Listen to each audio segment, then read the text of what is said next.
부한자다 들으라고 하는 이 말을 무엇을 듣고 왜 들으라고 하는지 우리가 오늘 말씀을 통해서 교훈을 받도록 해야겠습니다.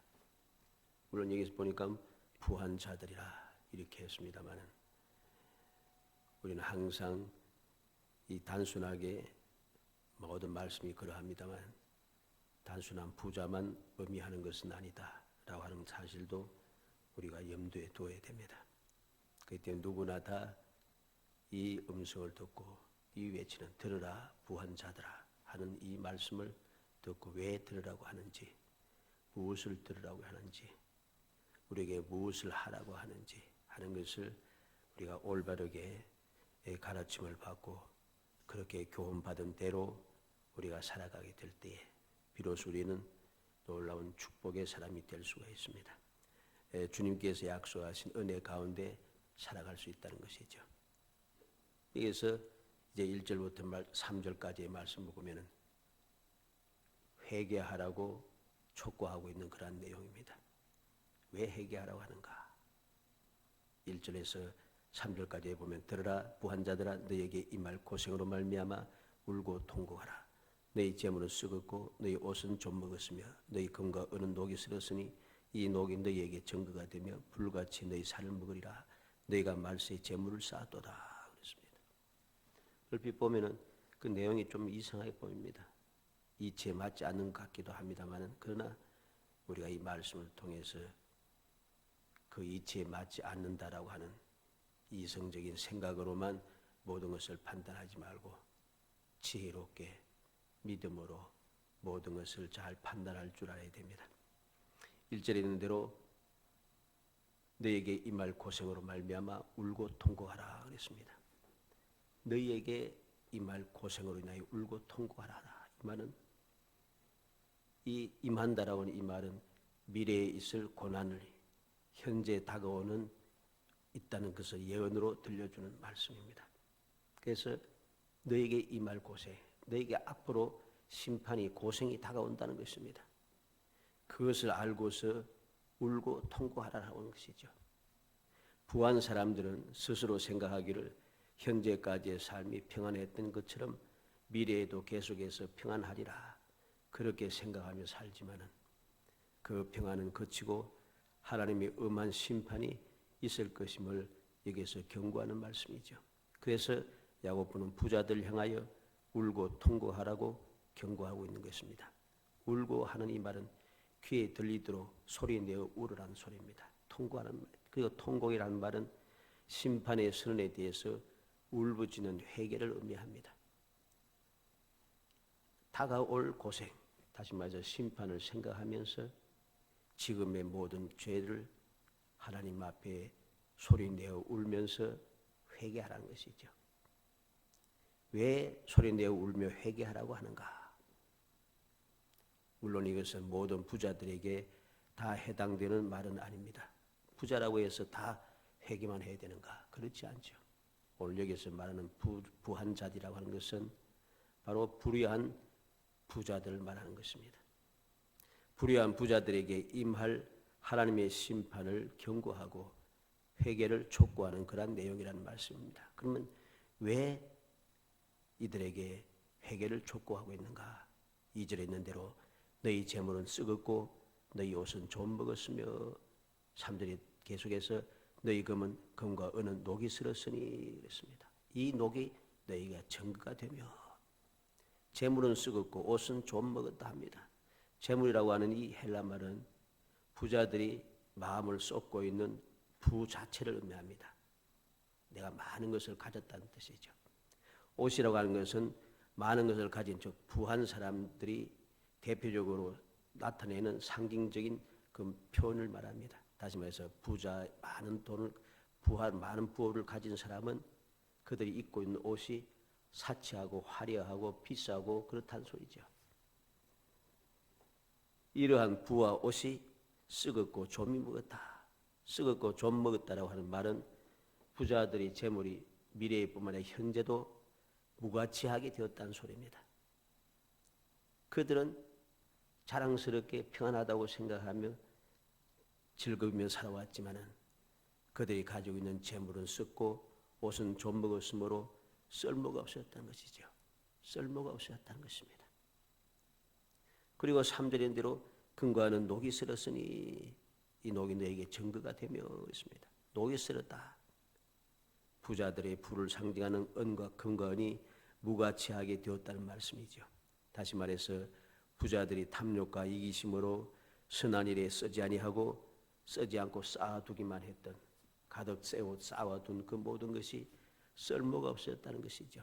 왜? 녹이 슬었으니까. 물론 금과 은이 녹슬지는 않습니다. 금과 은이 녹도 안 쓰는데 뭐 녹슬다고 하느냐? 금과 은이 녹슬지 않는데 녹슬었다고 하는 것은 금과 은을 많이 쌓아두었지만은 쓸모가 없었다는 것이죠. 왜? 쌓아놓기만 하고 쓰지 않으니까 없는 거나 마찬가지입니다. 쓸모가 없는 것이죠. 무가치해진 것입니다. 바로 그 사실을 우리에게 들려주는 것이죠. 아무리 쌓아두고 또 쌓아두어도 쓰지 않고 쌓아두는 것은 쓸모가 없어진다는 것입니다. 그리고 결국은 못 쓰게 되었다는 사실입니다. 그 결과로 불같이 너희 살을 먹으리라. 왜? 그것이 증거가 되어서 불의한 재물에 대한 욕심은 심판의 불을 모으는 것 같아서 분명한 형벌의 증거가 된다는 것입니다. 쓰지 않고 쌓아둔 이 모든 것들, 쓰지 않고 선한 일에 쓰지 않고 자기 먹고 마시고 즐기면서 쾌락에 빠져서 향락에 젖어 살아가는 삶만 소용하고 아무리 쓰고 또 써도 다 쓰지 못합니다. 그래서 쌓아두었으니까 녹이 슬어서 쓸모없게 되었다는 것. 녹이 없어 쓸모없이 쌓아둔 모든 것들이 바로 하나님 앞에는 그게 악함의 증거가 된다는 것이죠. 나는 악을 행하지 않았어. 하지만 쌓아둔 그것이 증거가 된다는 것입니다.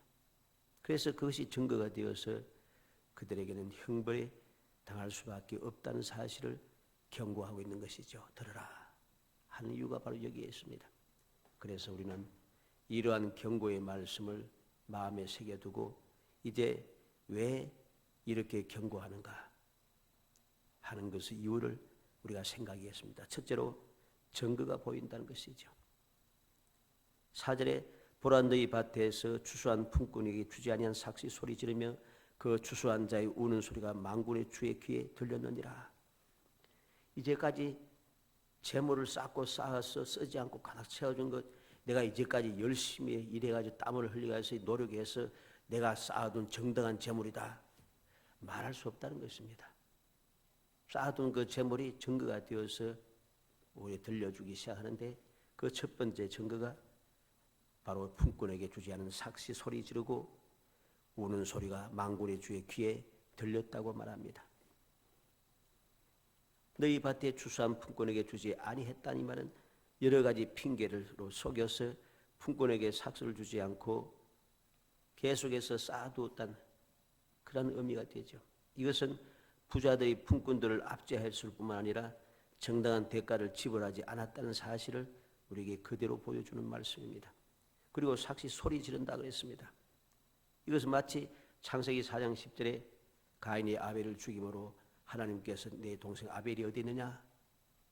내가 모릅니다. 내가 동생을 지키는 자입니까? 할 때 하나님께서 하신 말씀이 있습니다. 아벨의 피가 땅에서부터 내게 호소하느니라. 내게 호소한다.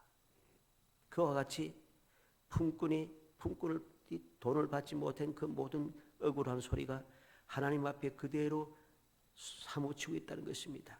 하나님의 귀에 들릴 정도로 그 소리 지르는 소리가 상달되어졌다는 것이죠. 추수한 자의 우는 소리가 만군의 주의 귀에 들렸다. 이 말은 만군의 주라고 하는 이 말은 백성을 돕는 하늘의 군대 뭐 이런 뜻입니다.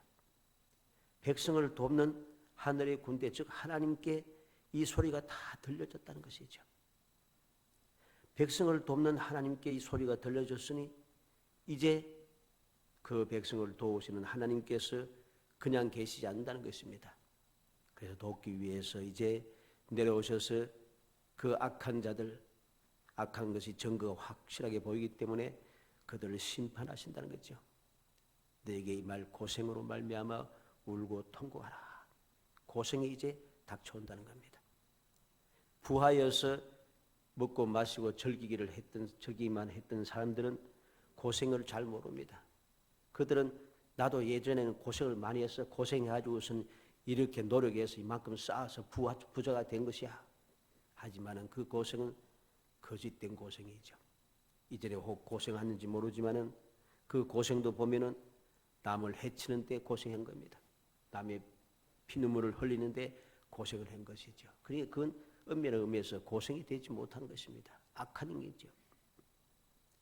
바로 그러한 악한 행동들이 바로 하나님께 그대로 호소가 되어져서 하나님께서 그들을 돕기 위해서 역사하신다는 거죠. 하나님 앞에 상달되었으니 어떤 역사가 나타나겠습니까? 이것은 그냥 단순하게 갑자기 이런 말씀이 나타나는 게 아닙니다.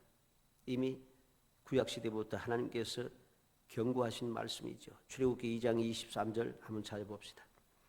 출애굽기 2장 23절.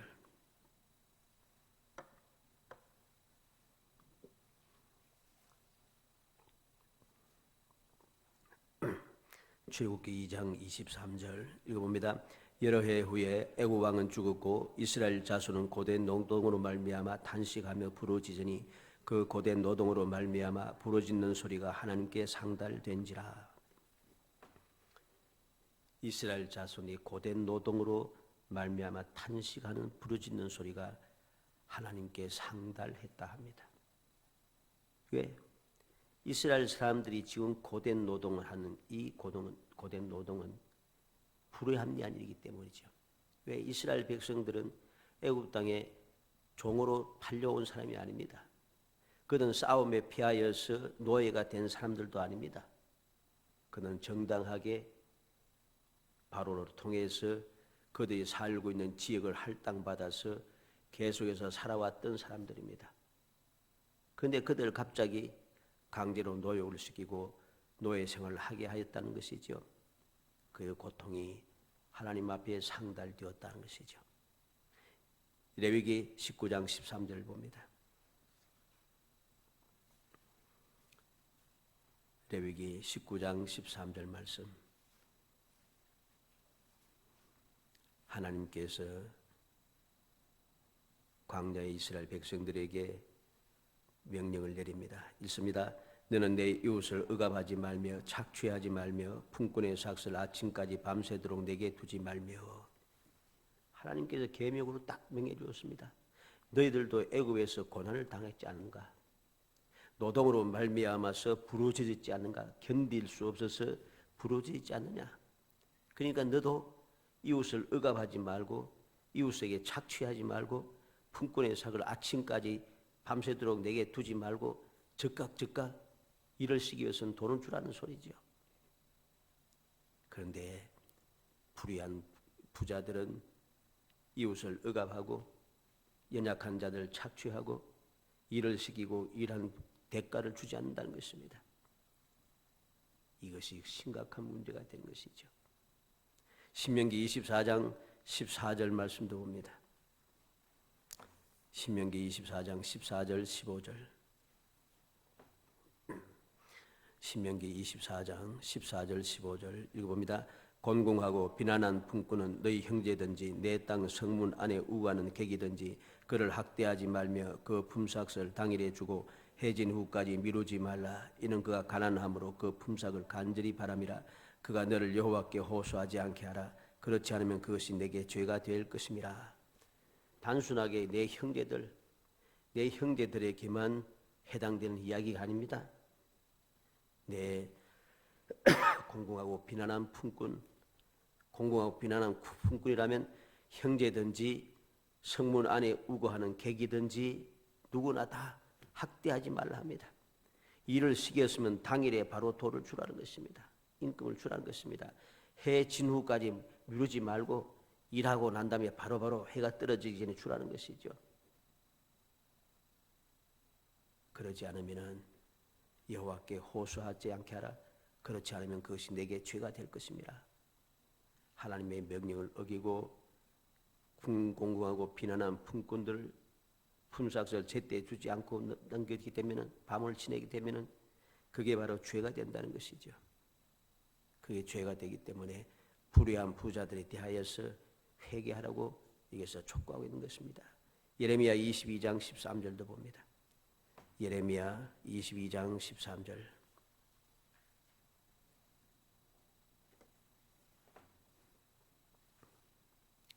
예레미야 22장 13절 말씀 읽어봅니다. 불의로 그 집을 세우며 부정하게 그 다락방을 지으며 자기 이웃을 고용하고 그의 품삯을 주지 아니한 자에게 화 있을진저.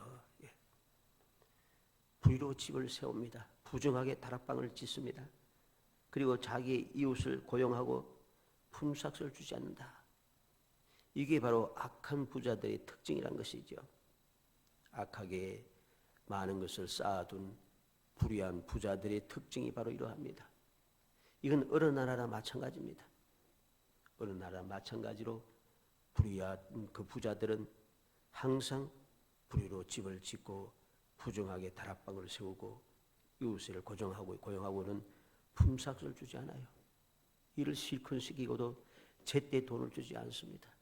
이런 일들이 우리나라에도 심히 많지 않습니까? 심각한 일인 것이죠. 이러한 자에게 화 있을진저. 하나님께서는 분명하게 증거가 분명하다는 것입니다. 너무나도 분명하여서 호소하는 소리가 하나님 앞에 끊임없이 상달되고 있다는 것입니다. 두 번째로 왜 경고하고 회개하라 하시는가? 그들은 즐기고 있다는 것입니다. 다시 말해서 악의 결과를 즐기고 있다는 것입니다. 5절에 너희가 땅에서 사치하고 방종하여 살육의 날에 너희 마음을 살찌게 하였도다. 일 시키고 돈을 안 주고서는 그들은 뭐 하고 있는가? 사치하고 방종하여서 마음을 살찌게 하고 있다. 이게 바로 이들의 회개하지 않으면 심판할 것이라고 하는 경고의 말씀이 주어진 이유가 되는 것입니다. 즐기고 있다. 억울한 사람이 가득 차 있어 하나님 앞에 호소하고 있는데 나는 그것을 신경도 쓰지 않고 나는 즐기고 있다는 것이죠. 잘 먹고 잘 살고 있다는 소리입니다. 그리고서 하는 이야기가 무엇입니까? 오늘날 불의한 부자들이 하는 이야기가 딱 똑같습니다.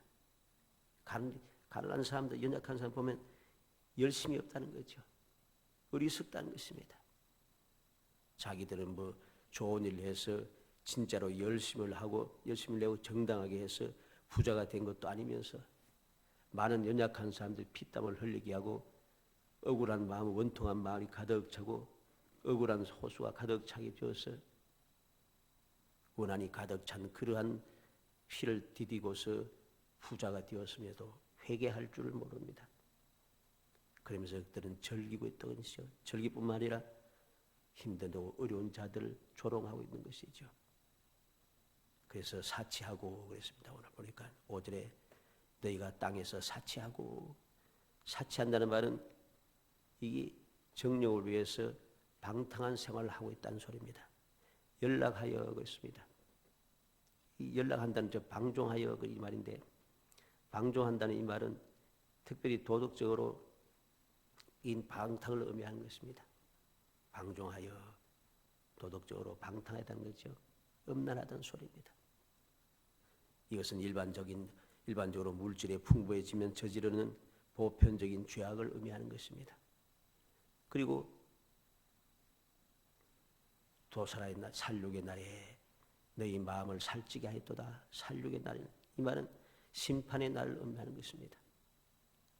부자들은 도살을 당할 그 살육의 날이 다가오고 있음을 알지 못하고 심판자이신 하나님께서 기억하셔서 모든 그 호소하는 소리를 듣고 증거를 눈으로 확실하게 보시고 이제 강력하게 심판하시려고 하는 것도 생각지 못하고 그도 육신의 쾌락과 즐거움에 빠져서 그렇게 즐기고 살아가고 있다는 것이죠. 그래서 이들을 회개하라고 다시 한번 경고하고 있는 것입니다. 이사야 5장 11절로 12절 한번 찾아봅시다. 구약성경 이사야서 5장 11절 12절.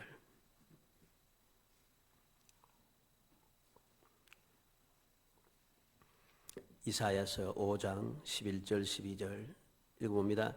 아침에 일찍 일어나 독주를 마시며 밤이 깊도록 포도주에 취하는 자들은 화 있을진저 그들의 연회에는 수금과 비파와 소고와 피리와 포도주를 갖추었어도 여호와께서 행하시는 일에 관심을 두지 아니하며 그의 손으로 하신 일을 보지 아니하는도다. 아침부터 그들은 향락을 즐깁니다. 끊임없이 그들은 축제를 즐깁니다. 그러면서도 하나님께서 행하신 일은 관심을 두지 않고 하나님께서 손으로 하신 일을 볼 생각도 하지 않는다는 것입니다. 이렇게 그들은 어리석습니다.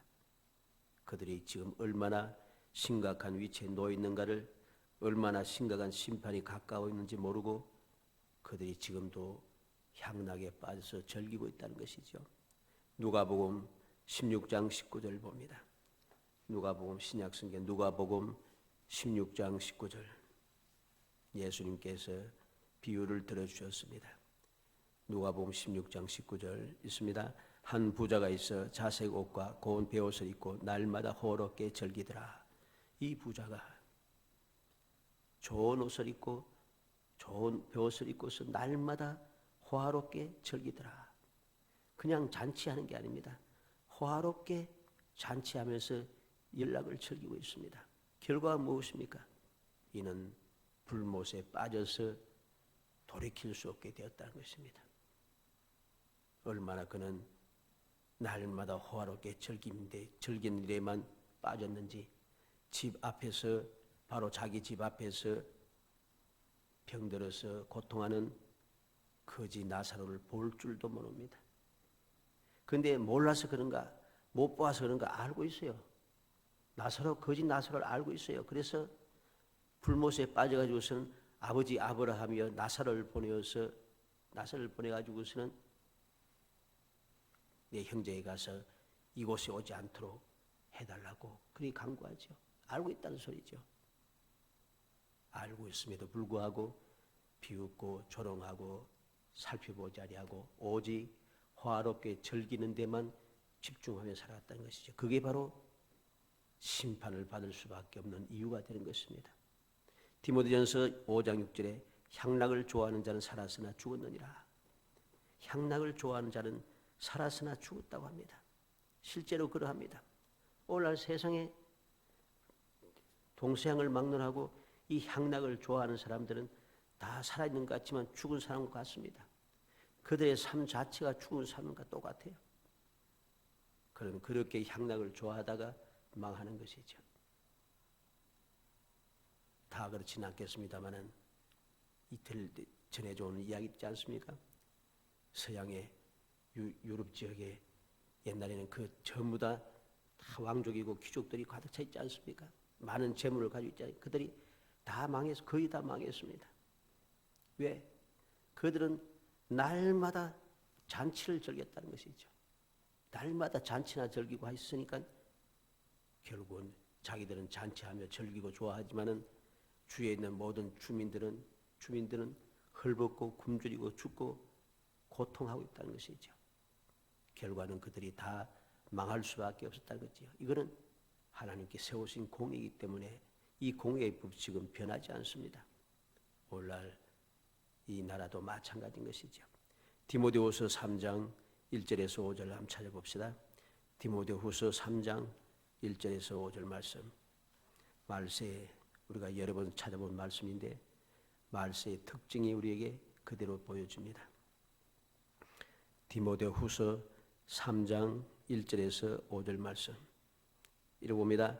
너는 이것을 알라. 말세에 고통하는 때가 이르러 사람들이 자기를 사랑하며 돈을 사랑하며 자랑하며 교만하며 비방하며 부모를 거역하며 감사하지 아니하며 거룩하지 아니하며 무정하며 원통함을 풀지 아니하며 모함하며 절제하지 못하며 사나우며 선한 것을 좋아하지 아니하며 배신하며 조급하며 자만하며 쾌락을 사랑하기를 하나님 사랑하는 것보다 더하며 근건의 모양은 있으나 경건의 능력은 부인하니 이 같은 자들에게서 내가 돌아서라. 말세의 특징이 바로 이렇습니다. 세상의 특징도 이러하지만은 이거는 세상의 특징만 말하는 게 아니고 믿음의 산지 불신앙에 빠진 타락한 교인들의 특징 중에 하나입니다. 타락한 교인들, 불의와 불법에 빠진 자들, 이 타락한 교인들을 한번 보세요. 이 말씀에서 벗어나지 않아요. 다 관내에 되어 있습니다. 한 말씀에도 벗어나는 사람이 없습니다. 그만큼 악하다는 거죠. 즐기고 있다. 즐기고 있는 그것이 증거가 되어서 하나님의 심판을 결코 벗어날 수 없다는 사실을 알게 됩니다. 세 번째는 6절 말씀에 너희는 의인을 정죄하고 죽였으나 그는 너희에게 대항하지 아니하였느니라. 지금 현 상황이 그대로 보여준다는 것입니다. 그들은 죄 없는 사람을 정죄하고 죽였습니다. 그러나 그 의인들은 대항하지 아니하였느니라. 여기서 말하는 의인이라고 하는 말은 그리스도인 성도들을 말합니다. 이제까지 경고의 대상은 부자였습니다. 그 부자가 억압했던 옳은 사람, 즉 의로운 사람들은 문자적으로는 가난한 자라고 했지만은 이 당시에 이 가난한 자라고 하는 것은 바로 야고보가 말하는 이 가난한 자들은 바로 믿음의 사람들입니다. 왜냐하면 다 그렇진 않지만 당시에 대부분의 가난한 자들이 바로 성도들이었다는 것이죠. 힘들고 어렵고 소망이 없고 원통하고 여러 가지로 근심 걱정이 많고 가진 것이 없고 의지할 데가 없어서 하나님을 의지하는 사람이 많았습니다. 그래서 모든 가난한 사람이 다 의인은 아닙니다마는 주님을 여기서 말하는 의인은 바로 주님을 믿고 의지하는 믿음의 사람들, 그럼에도 가난한 사람들을 의미하는 것이죠. 그는 너희에게 대항하지 아니하였느니라. 무지한 사람들의 연약함과 온유함을 그대로 보여주고 저항하지 않았다는 말은 의인의 그 삶의 방식을 우리에게 그대로 보여줍니다. 마치 예수님께서 우리에게 본을 보여주신 것과 같은 거죠. 이사야 53장 7절 말씀을 보겠습니다. 예수님께서 이 땅에 오셔서 우리에게 보여주실 그 본에 대하여서 예언을 해 주었습니다. 이사야 53장 7절 말씀. 이사야 53장 7절 읽어봅니다. 그가 곤욕을 당하여 괴로울 때에도 그의 입을 열지 아니하였으며 마치 도수장으로 끌려간 어린 양과 털 깎는 자 앞에 잠잠한 양같이 그의 입을 열지 아니하였도다. 예수님께서 이 땅에 오셔서 바로 주 예수님을 믿는 믿음의 사람들 위하여서 그 본을 딱 보여주었어요. 그래서 주를 믿는 믿음의 사람들은 주님을 닮아서 이렇게 억울하게 정죄를 당하고 죽임을 당한다 할지라도 대항하지 않는다는 것이죠. 주님의 이름으로 고난당하는 것을 기뻐하고 즐거워하며 오히려 감사하며 그 고난을 당하고 고통을 감내하고 심지어는 순교까지 하더라는 것입니다. 마태복음 23장 34절 35절 찾아봅시다. 예수님께서 말씀해 주십니다. 마태복음 23장 34절 35절 읽어봅니다. 그러므로 내가 너희에게 선지자들과 죄 있는 자들과 서기관들을 보내매 너희가 그 중에서 들어는 죽이거나 십자가에 못 박고 그 중에서 들어는 너희 회당에서 채찍질하고 이 동네에서 저 동네로 따라다니며 박해야 하리라. 그러므로 의인 아벨의 피로부터 성전과 제단 사이에서 너희가 죽인 바가랴의 아들 사가랴의 피까지 땅에 흘린 의로운 피가 다 너희에게로 돌아가리라. 주님께서 보내었던 믿음의 사람들이 어떻게 핍박을 당했는지, 어떻게 억울하게 정죄를 당하고 죽임을 당했는지, 그러면서도 그들이 대항하지 않고 어떻게 그 고난을 감내하였는지 그대로 보여주시고 결국은 결론이 무엇입니까? 사가랴의 피까지 언제부터 아벨의 피로부터 시작해서 사가랴의 피까지 땅에 흘린 의로운 피가 다 너에게로 돌아가리라. 피 흘린 죄가 바로 너에게 돌아간다는 것이죠. 마태복음 27장 20절에 보면 대제사장들과 장로들의 무리를 권하여 바라바를 달라하게 하고 예수를 죽이자 하게 하였더니 그랬습니다. 대제사장과 장로들이 모든 사람들 군에서 강도를 살려달라 하고 아무 죄 없는 예수를 죽이고자 하고 그렇게 충동질하고 있습니다. 또 그렇게 행동하고 있는 것이죠. 이게 바로 증거가 됩니다. 요한복음 16장 2절로 3절에 보면 사람들이 너희를 출교할 뿐 아니라 때가 이르면 물은 너희를 죽이는 자가 생각하기를 이것이 하나님을 섬기는 일이라 하리라. 그들이 이런 일을 할 것은 아버지와 나를 알지 못함이라. 그들이 의로운 사람들을 예수 믿는 사람들을 출교하고 죽이기를 거부하지 않는다는 것입니다. 그러면서 그렇게 죄 없는 사람을 죽이는 것이 하나님을 섬기는 일이라 그렇게 주장한다는 것입니다. 죄 없는 피를 흘리면서 그게 하나님의 일이라고 하는 것이죠. 얼마나 큰 죄악인가를 알아야 됩니다. 이러한 큰 죄악을 예수님 당시 대제사장들과 장로들만 한 것이 아니고 중세시대에 얼마나 많은 그 교황들이 죄 없는 사람의 피를 흘렸는지 우리는 역사를 통해서 보고 있습니다. 이게 바로 큰 죄악이 된 것입니다. 왜 그렇게 하느냐? 이런 일을 할 것은 아버지와 나를 알지 못합니다. 하나님을 알지 못하고 예수님을 제대로 알지 못하니까 죄를 짓고 죄 없는 사람을 죽이면서도 이게 올바른 일이라고 주장한다는 것이죠. 얼마나 악한 것인가, 얼마나 어리석은 사람인가 하는 것을 알게 됩니다. 베드로전서 2장 22절 23절도 찾아봅니다. 베드로전서 2장 22절로 23절. 베드로 사도는 자기가 경험했던 모든 사실들, 눈으로 보고 체험한 모든 사실들을 고난당하는 성도들에게 그대로 알려주고 있습니다. 베드로전서 2장 22절 23절 있습니다. 그는 죄를 범하지 아니하시고 그 입에 거짓도 없으시며 욕을 당하시되 막되어 욕하지 아니하시고 고난을 당하시되 위협하지 아니하시고 오직 공의로 심판하신 이에게 부탁하시며. 그는 이것을 직접 눈앞에서 그대로 보고 체험했잖아요.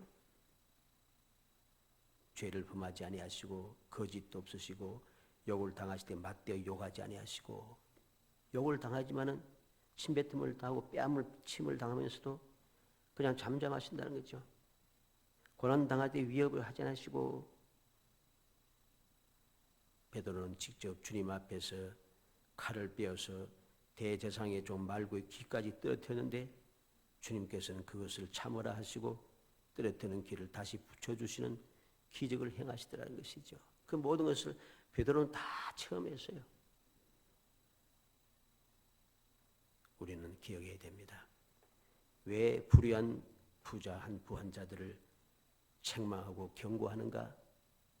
그냥 부자니까 무조건 하고 책망하고 경고하는 것이 아닙니다. 오늘날 어떤 불합리한 사상을 가진 사람들처럼 좀 가진 사람들을 무조건 하고 죄인 취급하고 무조건 하고 그렇게 악하다고 주장하며 끝없이 해치는 그런 사람들과는 다르다는 것입니다. 이들이 책망받는 이유는 불의하다는 것입니다. 하나님을 믿는다 하면서 하나님의 뜻과 어긋나고 하나님을 믿지 아니하는 거짓된 생활을 하고 있기 때문에 이렇게 책망을 하고 이렇게 경고를 하면서 회개하라고 촉구하고 있는 것입니다. 사랑하는 성도 여러분, 우리는 다시 한번 깊이 생각하겠습니다. 이것은 단순하게 돈 많은 사람만 말하는 것은 아닙니다. 우리는 때때로 난 돈이 많지 않은데 나는 가난한데 그런데 우리는 이 불의한 부한자들처럼 그렇게 행동할 때도 있습니다. 단순하게 돈만 많은 사람 말한 게 아니에요. 힘이 있든지 힘이 있다고 해서 큰 힘만 있다고 하는 것은 아닙니다. 조그만 힘을 가지고서도 악을 행하는 사람들이 많습니다.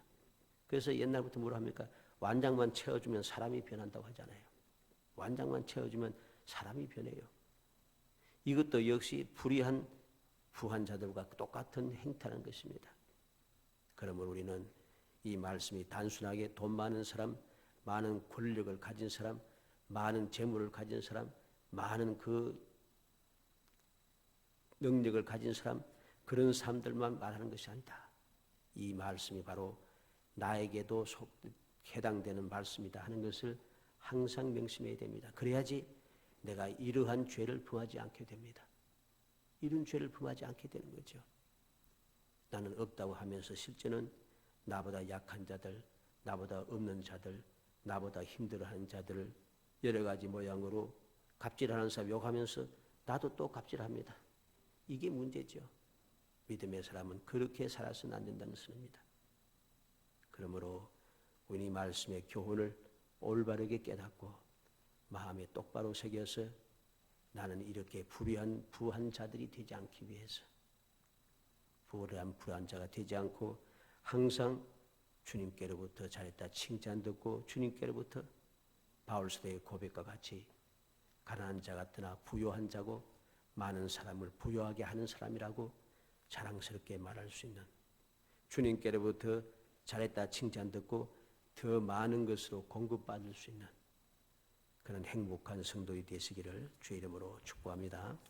은혜 감사합니다. 사랑하여 주셔서 택하여 주시고 저희들로 하여금 항상 거룩하고 의로운 부한자가 되어서 하나님의 보배 같은 삶을 살 수 있도록 은혜 베풀어 주심을 감사합니다. 이 놀라운 축복과 자격을 받아사오니 저희들이 항상 거룩한 사람, 아버지 의로운 사람이 되어지게 해 주시기 원합니다. 주님께서 내게 주신 놀라운 축복들을 오직 주님의 영광을 위해 사용하게 하시고 연약한 자들, 부족한 자들, 힘든 자들, 그러한 자들을 살피는 일에 사용하게 하시고 하나님 기뻐하시는 일을 위하여서 끊임없이 사용케 하여 주시기 원합니다. 여기 내 이름으로 가난한 자, 지극히 작은 자 하나에게 한 것이 곧 나에게 한 것이라고 기뻐하고 즐거워하시던 주님을 생각하며 저희들도 항상 주님의 그 기뻐하시고 즐거워하시는 그 모습대로, 그 말씀대로, 그 뜻대로 행하며 살아가게 하여 주셔서 언제 있든지 항상 잘했다 칭찬 들으며 더 많은 것으로 주님께 받아 누리는 행복한 삶을 살 수 있도록 은총을 베풀어 주옵소서. 예수님의 이름으로 기도드립니다. 아멘. 426장